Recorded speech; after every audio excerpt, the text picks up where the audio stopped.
और जीडी गोयनका एक ब्रांड है, खासकर एक नाम है, एवरीबॉडी नोज। ये करने के बाद इनकी जो एवरेज सैलरी देखी गई है वो लगभग GD Goenka health care academy की पॉडकास्ट सेगमेंट में आपका फिर से स्वागत है। तो आज हम आए हैं GD Goenka health care academy के मोटा सेंटर में और यहाँ आज हम बात करेंगे हेल्थ केयर सेक्टर में नौकरियों और करियर अपॉर्चुनिटीज के बारे में। जब हम हॉस्पिटल्स की बात करते हैं तो हमारे दिमाग में सिर्फ डॉक्टर्स और नर्सेस का ही ख्याल आता है, पर क्या आपको पता है ऐसे बहुत सारे मेडिकल प्रोफेशनल्स होते हैं जो वहाँ पेशेंट्स की देखभाल और हॉस्पिटल मैनेजमेंट में अपना बहुत बड़ा योगदान देते हैं। इन प्रोफेशनल्स को हम पैरामेडिक्स या पैरामेडिकल स्टाफ कहते हैं। तो इन्हीं सब टॉपिक्स को कवर करते हुए आज हम बात करेंगे एक जाने माने मेडिकल काउंसलर और यूट्यूबर मिस्टर गौरव त्यागी जी से, जो हमें देंगे पैरामेडिक्स और पैरामेडिकल फील्ड के रिक्वायर्ड इनसाइट्स और इस फील्ड में करियर के नए मुकाम के बारे में भी। Sir, a very warm welcome to GD Goenka health care academy podcast segment. Thank you sir, तो मेरा सबसे पहला सवाल आपसे ये है कि पैरामेडिकल फील्ड एग्जैक्टली क्या है और हेल्थ केयर सेक्टर में ये क्या रोल प्ले करती है? बेसिकली पैरामेडिकल सेक्टर, अगर आप बात करें मेडिकल इंडस्ट्रीज की, तो बैकबोन है। विदाउट पैरामेडिकल स्ट्रक्चर ना हॉस्पिटल्स रन हो सकते हैं, ना बड़ी मेडिकल एसोसिएशन रन हो सकती है, क्योंकि टेक्नीशियंस जो हैं वो पैरामेडिकल से ही निकल के आते हैं। जितने भी टेक्नीशियंस हैं, चाहे वो एक्सरे टेक्नीशियंस हों, डेंटल टेक्नीशियंस हो, नर्सेस टेक्नीशियंस हों, रेडियोलॉजी टेक्नीशियंस हों, इमरजेंसी टेक्नीशियंस हों, वो सब पैरामेडिकल कोर्सेज से ही निकल के आते हैं। लाइक जो डिप्लोमा कोर्सेज होते हैं, सर्टिफिकेशन कोर्सेज होते हैं, वो डॉक्टर का जॉब क्या है? वो आया, उसने पेशेंट देखा, उसने ट्रीट किया और आगे सेंड कर दिया। आगे कहाँ सेंड किया? उसने सेंड किया टेक्नीशियंस को फॉर द इन्वेस्टिगेशंस। एक्सरे होना है तो कौन करेगा? एक्सरे टेक्नीशियन करेगा। रेडियोलॉजी डिपार्टमेंट में एमआरआई सीटी होनी तो कौन करेगा? रेडियोलॉजी टेक्नीशियन करेगा। तो पैरामेडिकल बैकबोन है और बहुत जरूरी है।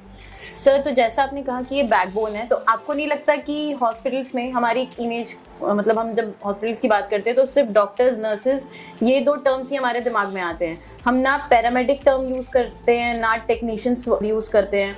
तो आपको नहीं लगता कि ये दोनों वर्ड्स थोड़े हाईलाइट होने चाहिए, that we are talking to a paramedic? वो इसीलिए नहीं हो पा रहा क्योंकि फ्रंट लाइनर्स के नाम ज्यादा होते हैं। अगर आप इंडियन हिस्ट्री उठा के देखें, जो फ्रंट लाइनर्स रहे लोग उन्हें जाते हैं जी। पीछे जो लोग जिन्होंने काम किया, जो बैक टीम होती है, लोग उन्हें कम जानते हैं। और कायदे में पैरामेडिकल वही है जो उसको पूरे को कंप्लीट करता है। विदाउट पैरामेडिकल कोई भी डॉक्टर ना अपना पॉलीक्लिनिक रन कर सकता है और ना ही वो हॉस्पिटल रन कर सकते हैं, क्योंकि डॉक्टर्स सिर्फ इंस्ट्रक्शन देंगे, डॉक्टर डायग्नोस करेंगे, डॉक्टर ट्रीटमेंट बताएंगे, लेकिन उनके जो प्रोसीजर्स हैं, उनकी जो टेक केयर है, डे केयर है, वो कौन करेगा? वो या तो नर्सेस करेंगे या पैरामेडिकल स्टाफ करेगा। अब क्या है, अब जमाना टेक्नोलॉजी का हो गया, मशीन्स आ गई, तो जो नर्सेस थे वो ओल्ड मॉड्यूल पे थे, उसमें टेक्नीशियंस का रोल अब ज्यादा बढ़ गया। खासकर वेल स्किल्ड टेक्नीशियंस का होना बहुत जरूरी है। दो तरह के टेक्नीशियंस होते हैं, एक होता है नॉन स्किल्ड टेक्नीशियन, होता है स्किल्ड टेक्नीशियन। स्किल्ड टेक्नीशियन कौन होता है? डिप्लोमा कोर्सेज, सर्टिफिकेशन कोर्सेज, जो डिग्री कोर्सेज करके आता है, सर्टिफाइड होता है, सर्टिफाइड होता है। और नॉन क्या होता है? जो देख देख के सीखता है, डिग्री नहीं होती, देख देख के सीखता है। तो इसकी जरूरत सबसे ज्यादा है, स्किल्स। और पैरामेडिकल स्टाफ बनने के लिए आपके हिसाब से GD Goenka health care academy क्यों बेस्ट है? जो स्किल्ड है, स्किल्ड एम्पावर्ड स्टाफ है, उनकी जो टीम है वो बहुत स्किल्ड है। और जीडी गोयनका एक ब्रांड है, खासकर एक नाम है, एवरीबॉडी नोज। तो एक रिलायबिलिटी, स्टेबिलिटी बन जाती है कि ये एक ऐसा प्लेस है जहां जाएंगे तो कुछ करके निकलेंगे। सबसे बात, क्योंकि उन्होंने नाम कमाया है, इसीलिए अगर वो वहां से करते हैं तो मेरे हिसाब से ज्यादा मोर पैशनेटेड और मोर स्किल्ड हो जाएंगे, और कम से कम कॉन्फिडेंस लेवल उन्हें भरपूर होगा, जिससे वो आगे चल के ग्रुप अप करके अपनी चीजों को पा सकते। ड्यूरिंग कोविड बहुत सारी जगहों पे ये पैरामेडिक स्टाफ ही ने लोगों को ये हेल्थ सपोर्ट दिए होंगे, बट स्टिल वी से कि उस वक्त डॉक्टर्स, नर्सेज, इनके सपोर्ट से ही हम, अगर हम कैपिटल सिटीज की बात ना करें और हम इंडिया के टाउन में चले जाएं, बी टाउन, सी टाउन्स में अगर हम चले जाएं, तो वहां पैरामेडिकल स्टाफ डॉक्टर्स की कमी पूरी करता है, क्योंकि इंडिया में डॉक्टर्स बहुत कम है कंपैरेटिवली, और जितने कम है उसके बावजूद भी उन्हें वो चीज नहीं मिल पा रही डॉक्टर्स को जो मिलनी चाहिए। तो उस चीज को पैरामेडिकल कहीं ना कहीं छोटे शहरों में कोप अप करने की कोशिश करता है। ये तो छोटे शहरों में पैरामेडिकल बहुत बड़ा रोल अदा कर रहा है, कोविड में बहुत रोल अदा किया। तो ओवरऑल ये बहुत रिक्वायर्ड प्रोफेशन है जो अच्छे से ग्रो करना चाहिए और स्किल्ड ग्रो करना चाहिए, स्किल करना चाहिए, इंफॉर्मेशन फैलानी चाहिए। ये डिपार्टमेंट आज तक लैक इसीलिए होता आया क्योंकि स्किल्ड नहीं है, अवेयरनेस स्किल्ड अवेयर नहीं है। लोगों ने कहा कोई बात नहीं एक्स्ट्रा टेक्नीशियन कर लो, बिकॉज लोगों को ये भी नहीं पता सैलरी आउटपुट्स क्या है जी, फ्यूचर क्या है। डिप्लोमा कोर्स करोगे तो क्या फ्यूचर होगा, इसमें भी क्लास है, सर्टिफिकेट करो। कोई लो बैकग्राउंड से आया, 10th पास कर लिया, अब क्या करेगा, तो कोई डिप्लोमा कोर्स कर ले, बिल्कुल एक्स्ट्रा टेक्नीशियन कर ले, रेडियोलॉजी टेक्नीशियन कर ले, कोई भी डिप्लोमा कोर्स करके आ जाए वो कम से कम 20 से 25,000 रुपए पर मंथ अर्न करने लायक हो जाता है। फिर जैसे जैसे टाइम बीतता है 40-50 साल के लेवल पे एंट्री कर जाता है एक वक्त के बाद। आज की तारीख में प्लेन एमबीबीएस जो करके आते हैं उनकी सैलरीज कितनी है, 70 से लेके 1 लाख के नियर बाई है जो प्लेन एमबीबीएस है। वो भी ग्रुप अप कब हो रहे हैं, जब वो एमएसएमडी करके आते हैं या वो डीएम करके आते हैं, तब उनकी सैलरी 3.5-4 लाख जाके होती है। इनिशियल डेज में तो नहीं होती। इवन फॉर एमबीबीएस इनको 5 साल का वो 5.5 साल 4.5 साल कोर्स, 1 साल का इंटर्नशिप, 3 साल की पीजी, फिर 3 साल का डीएम, वो 12 साल साथ में 3 एंट्रेंस एग्जाम देने, NEET UG, NEET PG, NEET SS. और ये बजट फ्रेंडली भी नहीं है, लाइक बहुत मतलब गवर्नमेंट फिर भी बजट फ्रेंडलीज है मेडिकल, प्राइवेट तो बिल्कुल भी नहीं है। अगर आप प्राइवेट एमबीबीएस करने जाते हैं तो इंडिया में कॉस्टिंग कितनी है, 70 से 80 लाख मिनिमम कॉस्टिंग है पूरे पैकेज की। आप पीजी करने जाते हैं प्राइवेट में, अगर हम एक नॉर्मल ब्रांच भी ले लें ऑप्थेल्मोलॉजी, तो भी वो 90 लाख से 80 लाख की बैठती है 3 साल। हम डीएम करने जाते हैं तो वो अलग कॉस्टिंग में बैठती है।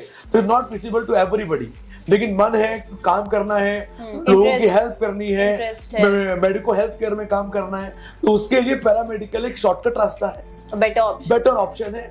तो लाइफ को स्टेबिलिटी दे देता है। अगर आप ठीक से काम करें तो इस इंडस्ट्री में 1-2 लाख रुपए कमाने वाले लोग भी अवेलेबल हैं पर मंथ जो कमा रहे हैं। बिल्कुल। मेरा ये मानना है कि किसी भी फील्ड में, किसी भी प्रोफेशन में अगर आप दिल लगा के, आपको इंटरेस्ट है, आपका पैशन है उसमें, तो आप अगर अच्छे से काम करोगे तो आप बहुत अच्छे से एकदम कर सकते हैं। और ये एलीट सेक्शन है, डॉक्टर्स का एलीट सेक्शन है, ये डॉक्टर्स के बैक में आते हैं। ये मानिए डॉक्टर्स मेन फ्रेम पे होते हैं, उनके पीछे की जो टीम होती है ना वो पैरामेडिकल स्टाफ होता है। और हेल्थ केयर सेक्टर एक ऐसा सेक्टर है जो कभी डिफ्लेट नहीं हो सकता, यहाँ पे कभी अगर आप बात करें तो किसी भी देश का स्तंभ है, बिल्कुल 4 पिलर होते हैं, उसमें मेन वही एक पिलर हेल्थ केयर है। अगर ये पिलर वीक हो जाए तो कंडीशंस क्या होंगी आप बता नहीं सकते। आप कोविड देखिए, कोविड आया बड़े से बड़े इंफ्रा कोलैप्स होते हुए देखे गए, बड़े बड़े इंफ्रा कोलैप्स हो गए।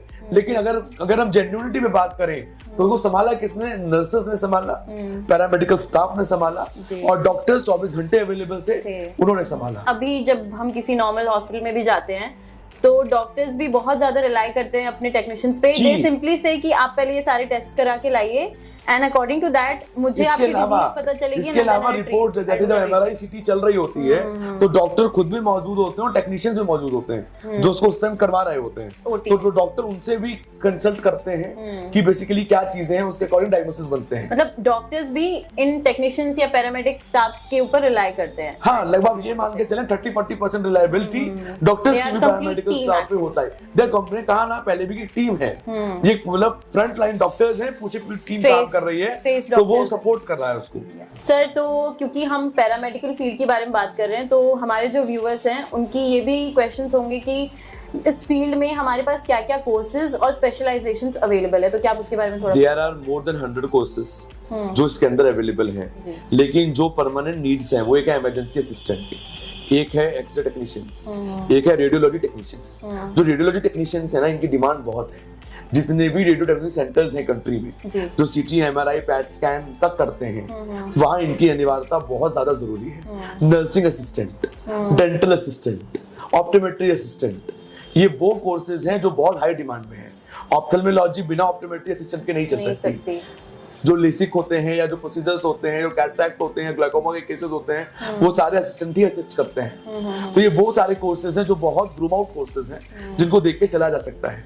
अगर आप वैसे बात करेंगे तो 100 से ऊपर कोर्सेज हैं जो होते हैं, सबके अलग अलग क्राइटेरियाज हैं। ये करने के बाद इनकी जो एवरेज सैलरी देखी गई है वो लगभग 20,000 से लेके 40,000 के बीच देखी गई है। ये स्टार्टिंग सैलरीज हैं। तो और भी अगर मैं बच्चों के पॉइंट ऑफ व्यू से पूछूं तो उनके ऐसे दूसरे सवाल भी होते हैं कि इस फील्ड में कितना वो ग्रो कर सकते हैं और ये कितना स्टेबल और सिक्योर कोर्स है। जो इनिशियल स्टार्टिंग है वो कम से कम इंजीनियर्स के बराबर है, 30, 25, 30। एक क्या पैकेज चलता है 3.6, 3.8, 4, 4.2 ये बेसिक पैकेजेस हैं जो बीटेक्स एनरोल्ड होते थे 4 साल की इंजीनियरिंग करके।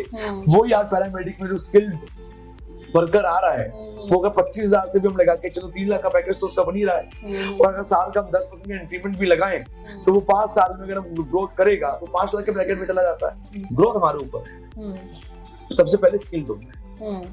आप स्किल्ड हो जाएंगे, ग्रोथ हो जाएगी। स्टेबल है, कोई नहीं निकाल रहा आपको, क्योंकि उन्हें भी भरोसेमंद हाथ चाहिए, वो भी हैंडफुल स्किल लेबर चाहते हैं, वर्कर चाहते हैं, तो वो भी नहीं निकालेंगे, वो निकालते भी नहीं है, क्योंकि नया आएगा, साल भर उसको सीखने में लगेगा, 1.5 साल सीखने में लगेगा। जब आप 3-4 साल पुराने हो जाते हैं तो स्किल्ड हो जाते हैं। आपको कुछ चाह के भी फोर्स नहीं करता कि आप चले जाएं, या तो सैलरी नेगोशिएशंस होती हैं या फिर आपका लोकेशन चेंजेस होते हैं, तो वहाँ चेंज दिक्कत आती है। तो सर जैसे हम ग्रोथ की बात कर रहे हैं तो एक होता है, आपने कहा कि अनट्रेन्ड टेक्नीशियन होता है और एक ट्रेन्ड टेक्नीशियन होता है। तो अनट्रेन्ड टेक्नीशियन सपोज मान लीजिए उसकी ग्रोथ का लेवल और एक ट्रेन्ड टेक्नीशियन की ग्रोथ का लेवल, क्या इन दोनों में कोई डिफरेंस है? मतलब ऑलवेज जो स्किल्ड होगा वो स्किल्ड होगा, अनट्रेन्ड होगा। अनट्रेन्ड क्या होगा? अनट्रेन्ड को प्रोफेशनलिज्म नहीं आएगा, अनट्रेन्ड को फॉर्मल चीजें नहीं आएंगी। स्किल प्रोफेशनलिज्म भी होगा, सॉफ्ट स्पोकन भी होगा, फॉर्मल भी होगा। ही और she knows how to speak, how to do. क्या इंटरव्यू के टाइम पे भी कोई इम्पैक्ट होता है इन दोनों में? कोई डिफरेंस का मतलब? हाँ होता है, इम्पैक्ट पड़ता है इंटरव्यू के टाइम? ऑलवेज इंटरव्यू में इम्पैक्ट पड़ता है।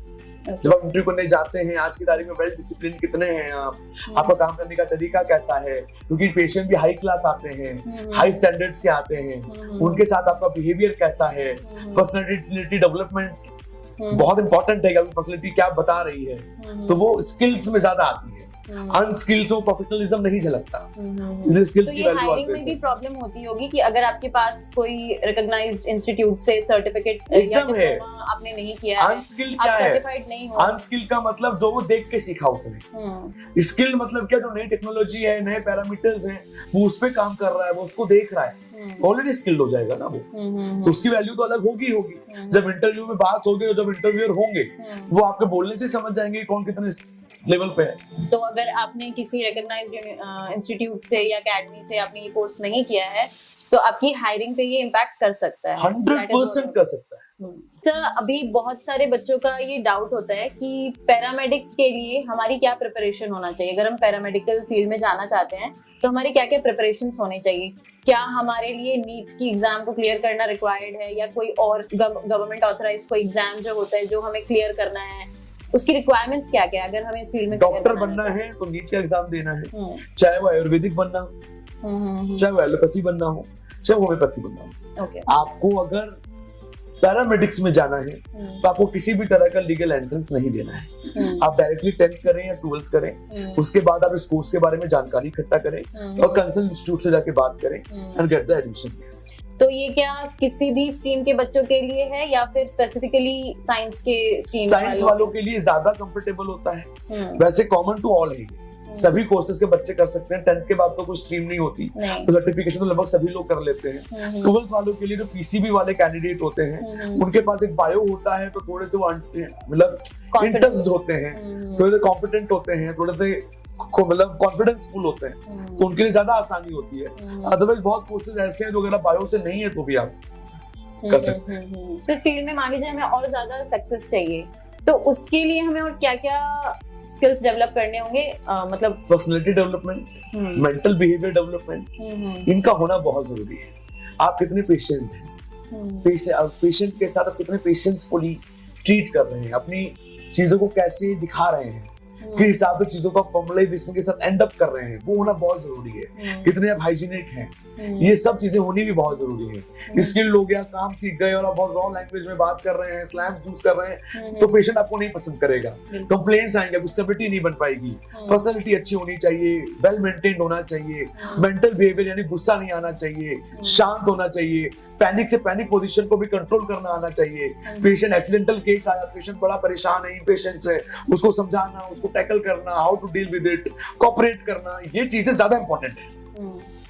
और ये आप किसी अच्छे इंस्टीट्यूट से ही सीखेंगे। ये आपको तभी मालूम चलेगा जब कोई स्किल टीम आपको सिखाएगी, या अनस्किल्ड बिहेवियर से नहीं आ सकता। नहीं, बिल्कुल ये करना ही बहुत जरूरी है। तो क्योंकि आपने हमें ऑलमोस्ट सारे सवालों का जवाब दे दिया, एक मेरा ये सवाल है कि अगर हमें ये कोर्स इंडिया में तो इसकी क्या रिक्वायरमेंट है या अब्रॉड में इस फील्ड की क्या रिक्वायरमेंट है, उस पे आप कुछ? मैं बात बताता हूँ, यही कोर्स इंडिया में करने जाते हैं आप, सर्टिफिकेट 50-60,000 पे हो जाते हैं, डिप्लोमा 110-130 में हो जाते हैं और डिग्रियां 3 लाख में हो जाती हैं। यही कोर्सेज आप अब्रॉड में करने जाएंगे तो इनकी जो कॉस्टिंग है वो 2 लाख 3 लाख से सर्टिफिकेशन स्टार्टेड है और 10-12 लाख पे जाके डिग्री कोर्सेज हैं। तो फॉरेन बहुत महंगा है, यहाँ से करके लोग फॉरेन में जाते हैं और एक डॉक्टर के बराबर सैलरी वहां लेते हैं। तो ऐसे बहुत सारे कंट्रीज हैं। तो मतलब अब्रॉड में ज्यादा स्कोप है इस फील्ड का। स्कोप है, वेलकमिंग भी है, हॉस्पिटल्स की रिक्वायरमेंट्स आती रहती है, वो बुलाते भी हैं। वहाँ हॉस्पिटल के अलावा हेल्थ केयर सेक्टर में जो और जो फर्म्स हैं या और जो सोशल वेलफेयर इंडस्ट्री जो हेल्थ केयर में काम करती हैं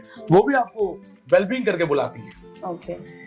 और यहाँ से आप कर सकते हैं, अफोर्डेबल भी है, ज्यादा महंगे भी नहीं है, कोर्सेज अफोर्डेबल भी है कि जिससे आप अपने पैरों पर जरूर खड़े हो सकते हैं। फैमिली के लिए आप एक सपोर्टिव सिस्टम के रूप में काम कर सकते हैं। Thank you so much sir for giving us your valuable time. तो ये थे हमारे साथ मिस्टर गौरव त्यागी, जिन्होंने बहुत अच्छे से एक्सप्लेन किया पैरामेडिक्स की दुनिया के हर एक एस्पेक्ट के बारे में। होप ये वीडियो आपको एक फ्लरिशिंग पैरामेडिकल करियर बनाने में बहुत हेल्प करेगी। On this note we are ending this video, और इस फील्ड से रिलेटेड आपके और भी सवाल हैं तो please don't hesitate to mention it in our comment section. So अगली वीडियो में हम उन क्वेश्चंस को जरूर अटेंड करेंगे और आपके सारे डाउट्स क्लियर करेंगे।